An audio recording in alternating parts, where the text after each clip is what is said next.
तर फुले शाह आंबेडकरांची जी विचारधारा आहे, जे छत्रपती शिवरायांची विचारधारा आहे, ते जनसामान्यापर्यंत पोहोचवली पाहिजे.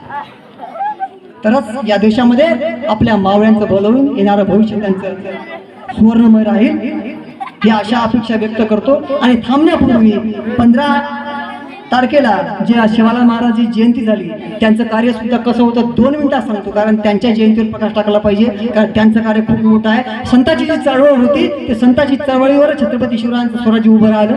संतांची प्रेरणा घेत, तुकारामांची प्रेरणा घेत छत्रपती शिवरायांनी स्वराज्याची मुहूर्तमेढ केली आणि त्या संतांवर बुद्धाच्या विचाराचा प्रभाव होता. छत्रपती शिवरायांनी संतांच्या चळवळीवर आंदोलन उभं केलं, संतांनी बुद्धांच्या गाथेवर आंदोलन उभं केलं.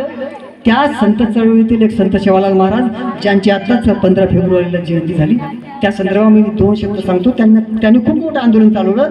या वाड्या तांड्यावर त्यांनी विचार पोहोचवले. त्या संदर्भामध्ये त्यांच्या लोकांमध्ये ते नेहमी जाऊन एक गोष्ट सांगायचे. ते काय म्हणायचे?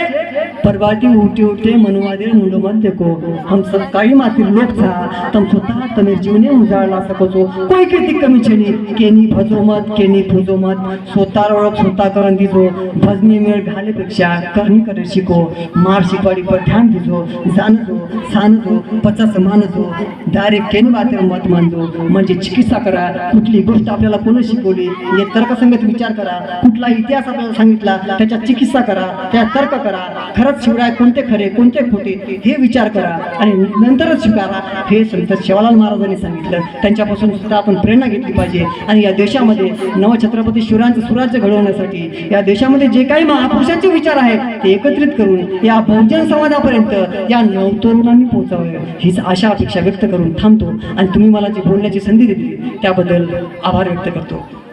जय महाराष्ट्र.